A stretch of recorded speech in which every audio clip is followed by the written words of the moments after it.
I've spent a lot of time in the former Soviet Union. That was my area of study before I switched to studying autocracy in my own country.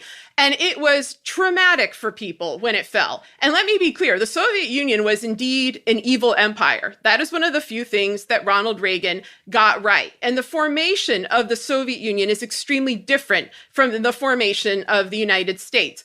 These republics each had their own language and culture, and they were colonized. Russia is an imperial power, and it colonized these republics. My specialty was Central Asia, where people, were forced to be atheists instead of Muslims, forced to speak Russian instead of Uzbek or Tajik or their other native language, forced to get rid of their customs. I mean, where there is a similarity is in the treatment of U.S.